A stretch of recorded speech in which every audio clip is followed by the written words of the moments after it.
UFMG Educativa. Na UFMG Educativa, Conexões. Muito bem, agora são 10 horas e 36 minutos, de volta com Conexões aqui pela UFMG Educativa. Conexões trazendo sempre cultura, ciência, cidadania nas ondas do rádio, sempre de segunda a sexta, de 10 ao meio-dia, comigo, Luísa Glória. E como prometido, hora de bate-papo na nossa programação. Conversações. Psicanálise e poesia, o que você acha dessa combinação? Ela dá o tom do novo livro do professor do Departamento de Psicologia da UFMG, Fábio Belo, que tem lançamento neste sábado. A obra aborda temas psicanalíticos diversos, como o amor do obsessivo, o masoquismo, a heterossexualidade dos homens, o amor, o fetichismo, a fantasia e o desejo. Ensaios de psicanálise e alguma poesia apostam em uma linguagem mais coloquial e textos curtos. O psicanalista buscou não pesar a leitura com academicismos das referências bibliográficas, deixando suas leituras de autores como Laplanche, Ferenczi, Klein e Freud para serem lidas nas entrelinhas. Esses recursos foram utilizados como um convite para o diálogo com as pessoas interessadas em humanidades, em especial em psicanálise e poesia. E para falar mais sobre a obra, a proposta, os temas abordados e também convidar para o lançamento, recebemos aqui nos estúdios da UFMG Educativa o psicanalista, professor do Departamento de Psicologia, doutor em Estudos Literários, professor Fábio Belo. Muito bom dia, professor Fábio Belo. Seja sempre muito bem-vindo aqui ao UFMG Educativa. Obrigada desde já pela sua participação, professor. Eu que agradeço. Bom dia, Luísa. Bom dia aos ouvintes, às ouvintes. Mais uma vez aqui na casa. Muito obrigado. A gente que agradece, professor. E para começar essa nossa conversa, eu gostaria que o senhor apresentasse rapidamente. A gente falou de forma geral, mas gostaria que o senhor apresentasse para a gente esse livro, Ensaios de Psicanálise e Alguma Poesia. Então, o livro nasce de textos que eu fui escrevendo no meu site. São textos mais livres e leves, textos que eu queria me ver livre também do academicismo, do excesso de citação, das regrinhas da APA, as famosas regras que a gente é obrigado a escrever para publicar em revistas indexadas, e são textos que marcam um pouco a reflexão da minha prática clínica, que já se estende há mais de 25 anos no consultório, mas também alguns exercícios um tanto corajosos de tentar fazer alguma poesia, que eu admito já de saída não tenho a habilidade técnica para tanto, mas é aquele tipo de poesia que todo mundo escreve e que quer escrever um pouquinho de forma livre. Então, eu peço solidariedade do leitor com relação aos poemas, mas com relação aos ensaios, eles são mais garantidos, assim, de que tem uma consistência teórica, apesar de não estar presente esse academicismo todo. Mas até no título, você coloca aí a poesia de maneira despretensiosa, professor? Alguma poesia. Isso, alguma poesia. Não é um livro de um poeta, não. Mas, professor, eu queria que você falasse mais um pouco dessa relação também, O senhor se formou em psicologia, se tornou mestre em estudos psicanalíticos, fez doutorado em estudos literários. Como é que surgiu esse interesse por essas duas áreas? Por que decidiu uni-las também em sua trajetória? Para a gente entender, por que foi unida aí também nesta obra. Sim, interessante, porque desde a minha graduação em psicologia aqui na UFMG, todos os meus projetos de pesquisa foram na letras. Com exceção do mestrado, eu sempre tive interesse em estar na Faculdade de Letras. Então, o primeiro projeto de pesquisa foi sobre poesia do Guimarães Rosa, depois a obra do Gonçalves Dias, enfim, sempre estudei muita poesia. No doutorado, acabei estudando o Sargento Getúlio, do João Baldo Ribeiro. Me interessou durante o mestrado na psicanálise, mas na dissertação tem um capítulo inteiro sobre o Ferreira Goulart, um poeta muito importante nosso também. Então, meus interesses na literatura são permanentes. Uma fala do Freud muito, muito importante para mim é que todos nós, de alguma forma, somos escritores criativos. Alguns temos o talento e a técnica para fazer a obra acontecer. A maioria é escritor criativo, é poeta quando sonha. Então, quando a gente sonha, quando a gente tem um devaneio, a gente está fazendo um filme, a gente está escrevendo um poema, a gente está escrevendo uma novela.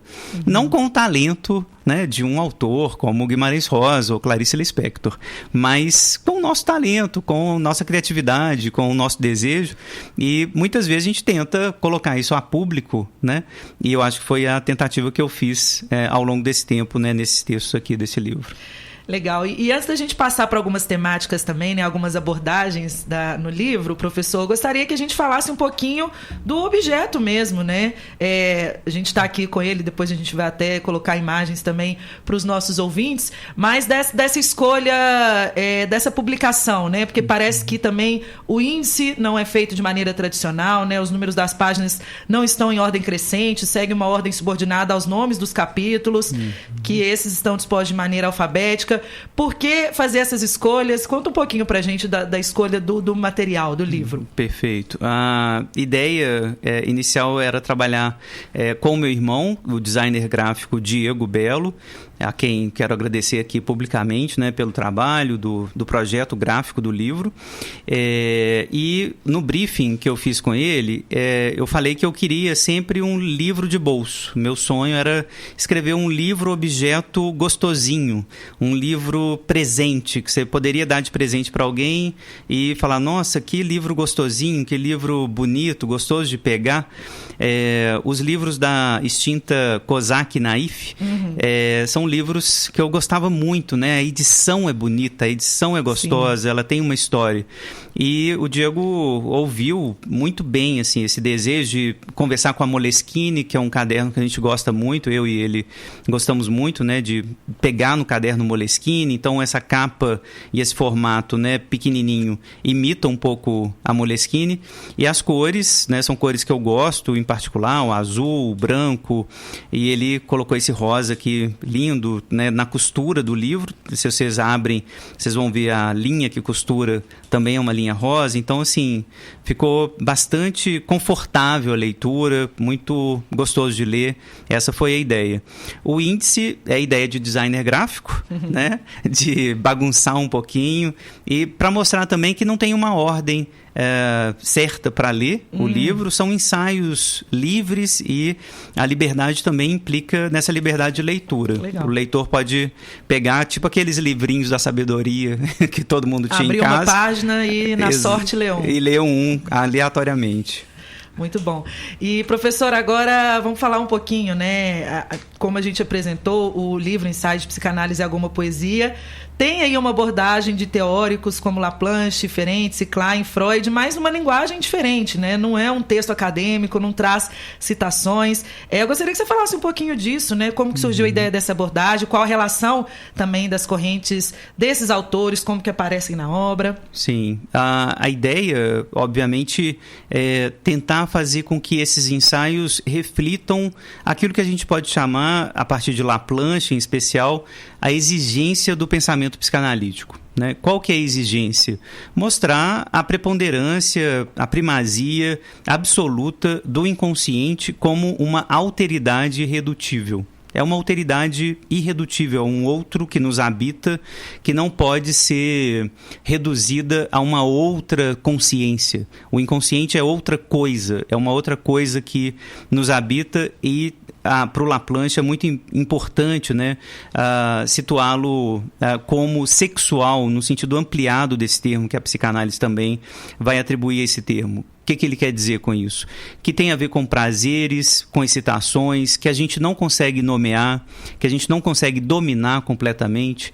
O Laplanche leva muito a sério a ideia do Freud que o eu não é o senhor da sua própria casa. Né? O inconsciente determina o que a gente faz, o inconsciente organiza, desorganizando, né? Como aquela música do Chico Science. A nossa casa, ele nos faz fazer coisas que só depois a gente vai dar um sentido, né? A gente muitas vezes é levado por afetos, desejos que a gente não compreende, que demora um tempo a compreender. É esse o espírito que permeia os textos presentes aqui. Um dos conceitos fundamentais do Laplanche, que vai aparecer nesses outros autores também, na Melanie Klein, no Ferenczi, é masoquismo. O masoquismo abre o livro. né? Até que a morte os una, é esse texto, né? Até que a morte os una, que muitas vezes eu reconheço casais que se unem por conta de um pacto mortífero que se estabelece entre os dois. Eu quero, de alguma maneira, ficar com alguém para justificar o meu sofrimento, a minha dor, né? Eu utilizo a minha relação amorosa para dizer por que eu sofro. Eu sofro porque eu sou casado com a fulana, eu sofro porque eu namoro o fulano. Então o outro, por assim dizer, a relação amorosa me justifica, acaba me dando um álibi para o meu sofrimento. Isso acontece com alguma frequência. E, professor, acho que eu vou pedir, né, aproveitar que o senhor está com o livro em suas mãos. A gente está falando um pouco, né, de como que esse livro foi construído, a parte da poesia, a parte desses textos que são mais livres também. Gostaria que você lesse para a gente algum trecho, um texto aí para a gente ouvir e comentar com a gente também, né, essa leitura. Ótimo. Para já deixar uma prévia aí para o ouvinte. Perfeito. Então tem um que chama Um Desejo para Chamar de Seu. Ilusão muito comum essa, a de chamar de seu o desejo que habita um sujeito. Impressiona bastante como, afinal, o narcisismo realiza sua mágica de transformar a pluralidade caótica e absurda dos desejos, sempre plurais, sempre parciais, às vezes numa única meta, num único alvo, num mesmo tipo de objeto, ainda que multiplicado em vários do mesmo. Impressiona que alguém possa dizer: seja fiel ao seu desejo, reconheça seu desejo e não ceda dele. Ou, na versão mais religiosa, reconheça seu desejo e não ceda a ele. O pronome possessivo, como predicativo de um desejo no singular, o meu desejo, o seu desejo, a ilusão mais sedutora inventada pela ação psíquica do narcisismo, a invenção do eu não apenas como objeto do desejo, mas também como possuidor de um desejo. Então esse textinho é um textinho que é muito caro a nós laplanchianos, de que o desejo não é nosso. O desejo é sempre alteritário, ele é outro, né? Ele é plural, ele vem do inconsciente. A gente não pode se apropriar finalmente, né, do meu desejo, daquilo que eu sou efetivamente, né? Eu sou sempre atravessado por um estrangeiro interno que me habita, um estrangeiro que eu não consigo reduzir a uma outra consciência, a um outro eu mais verdadeiro ou mais profundo. Na verdade, no fundo, por assim dizer, do sujeito, tem uma multiplicidade, uma multidão de desejos, de excitações sem identidade, sem nome, coisas que a gente não pode nomear e que, por isso mesmo, nos dão muita angústia, muita agonia, né, da gente querer um desejo para chamar de seu. Não, eu gosto disso, eu gosto de fazer isso, minha tarefinha é ler isso aqui, minha tarefa é jogar bola, o que eu mais amo é isso, meu desejo é esse, meu desejo tá dentro de uma caixinha. E muitas vezes o que a gente encontra na análise é a pluralidade, a multiplicação dos desejos, né, a parcialidade deles, as fragmentações que também nos compõem, como é importante fazer as pazes com isso também. É claro que é importante se apropriar de alguma parte desse desejo, mas essa tarefa é uma tarefa infindável. E, professor, tem uma pergunta também que aparece aí no título de um dos textos, ainda na primeira metade do livro, né, que eu vou devolver para o senhor aqui agora. Professor Fábio, a psicanálise muda as pessoas? É um texto importantinho também que eu escrevi. E a resposta do Freud é que ela muda e não muda, né?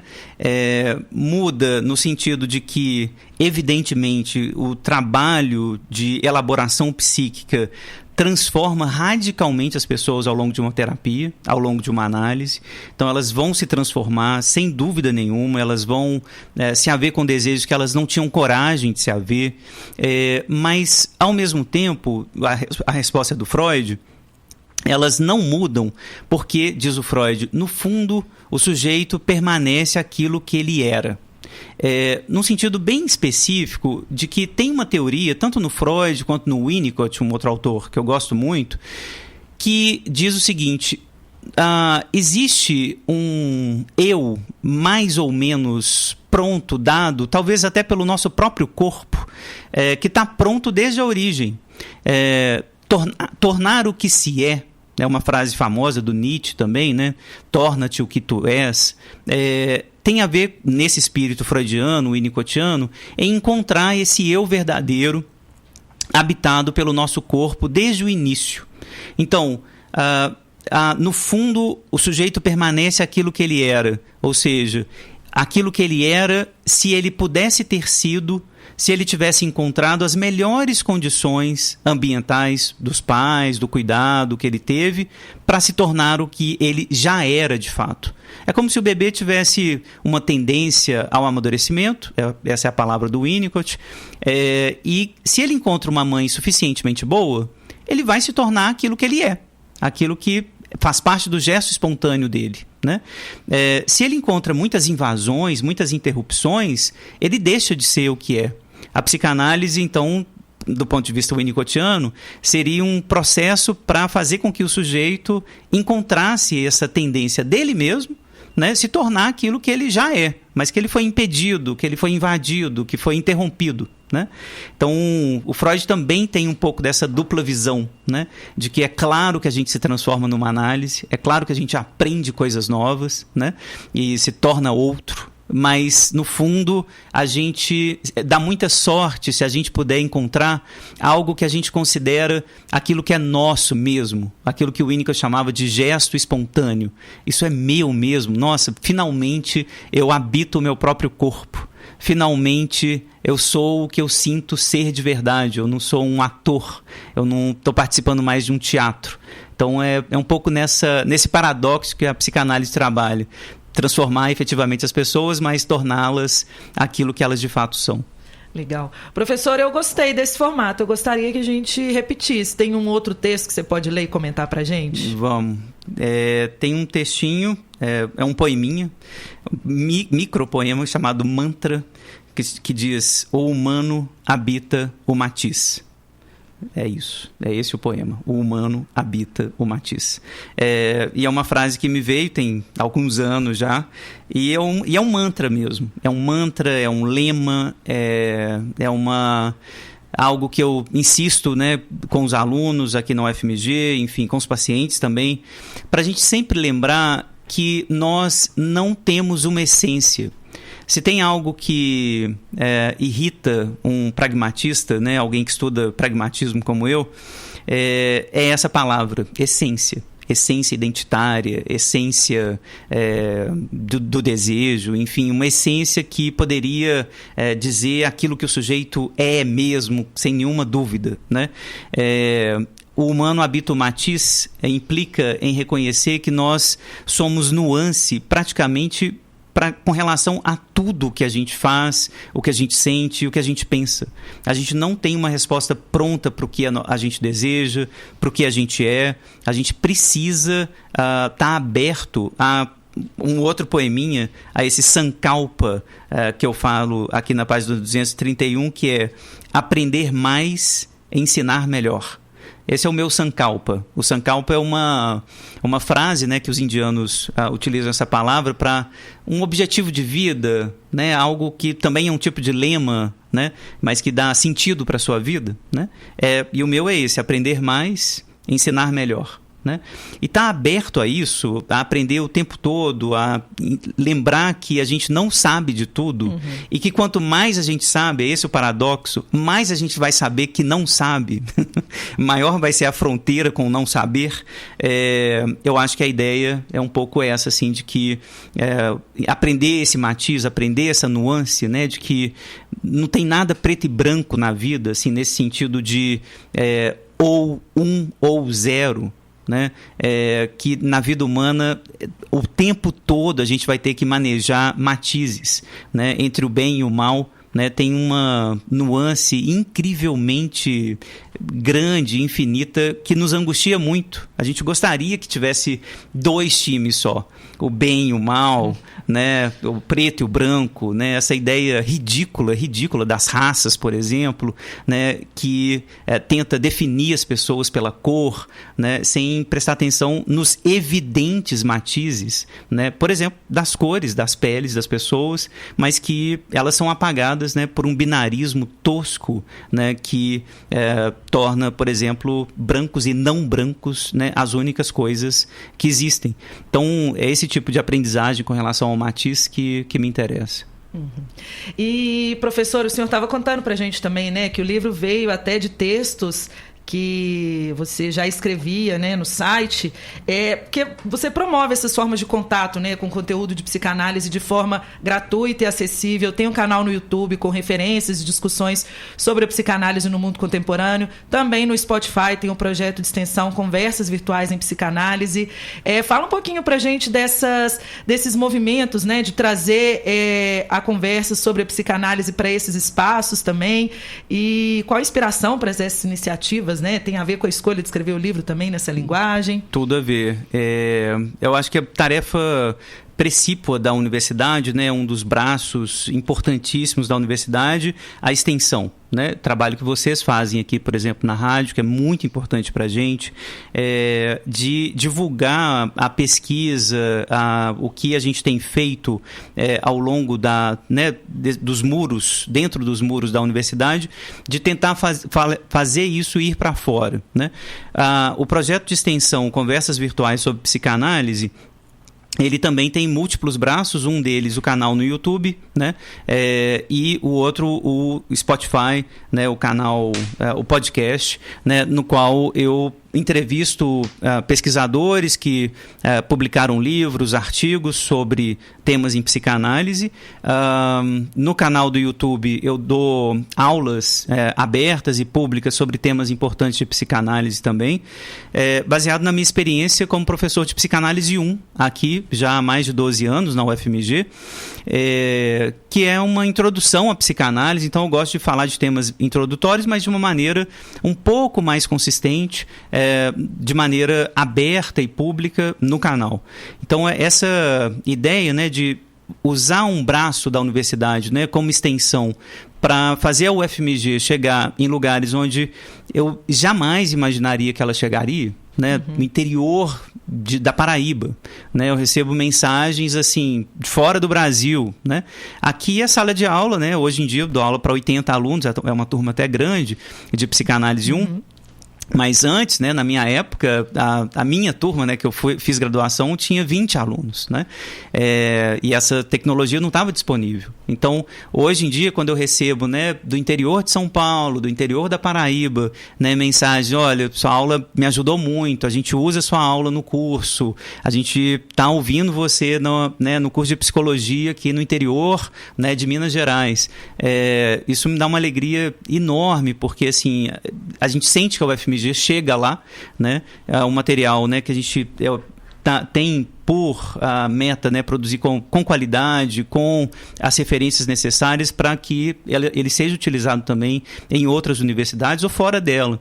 Então, divulgar a psicanálise é o grande objetivo, né, do canal, do podcast, mas estou gostando muito de um percurso que eu tenho feito mais recentemente, que são as entrevistas mesmo, com os outros autores, né, que escreveram teses, né, mestrado, doutorado, livros publicados, e aí a gente conversa para fazer um trabalho que eu acho muito importante, né, Luiz, assim, de divulgação científica, quando a ciência, em particular a psicanálise, né, é tão atacada publicamente, né?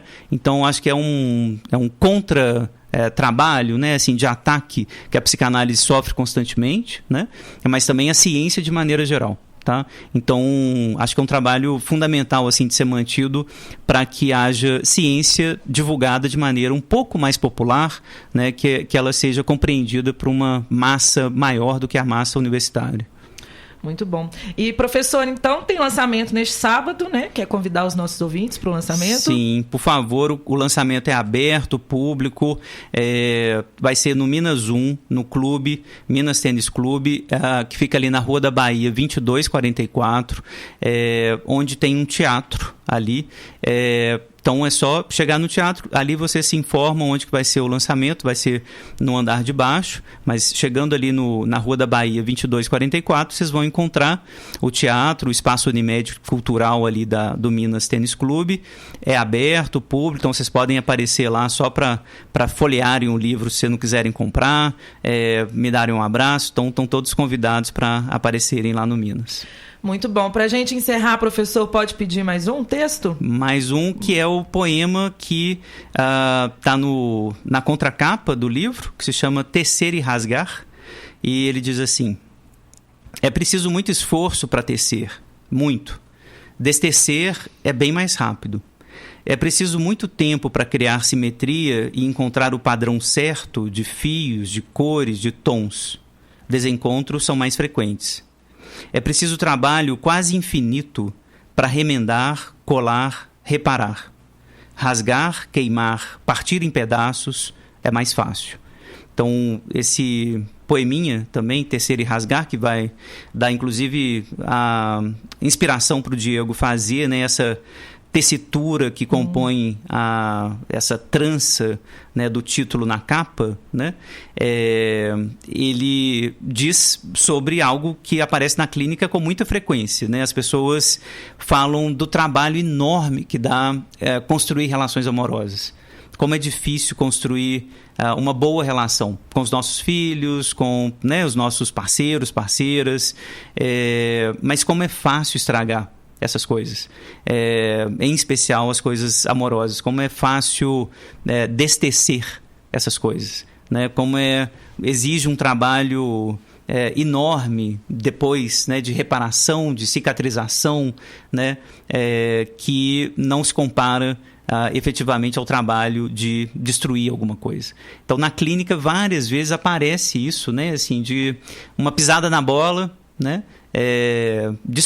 pode destruir uma relação de anos, às vezes anos, né? Uhum.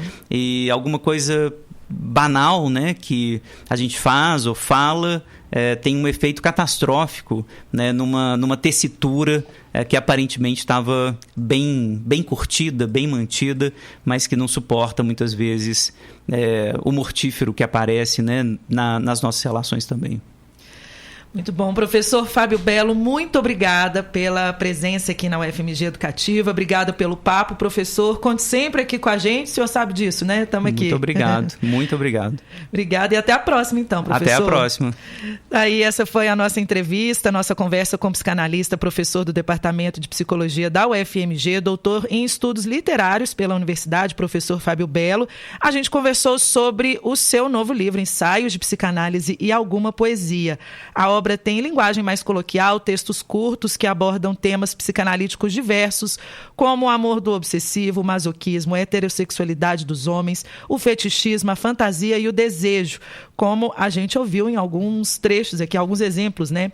Pedaços do livro. O lançamento é neste sábado, dia 18, todo mundo convidado, das 10 da manhã ao meio-dia, no Café do Centro Cultural Minas Tênis Clube, que fica na Rua da Bahia, número 2244, Lourdes. A publicação é da INM Editora e mais informações tem no site inmeditora.com.br.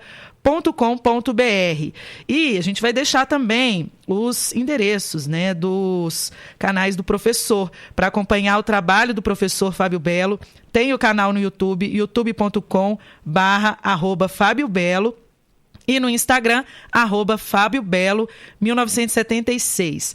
Essa nossa entrevista também vamos deixar na íntegra lá no nosso SoundCloud, em soundcloud.com/Rádio UFMG Educativa. Ainda hoje a gente deixa esse bate-papo com o professor Fábio Belo no nosso canal. E repetindo, youtube.com/Fábio Belo e @Fábio Belo 1976 no Instagram para acompanhar os trabalhos do professor. UFMG Educativa.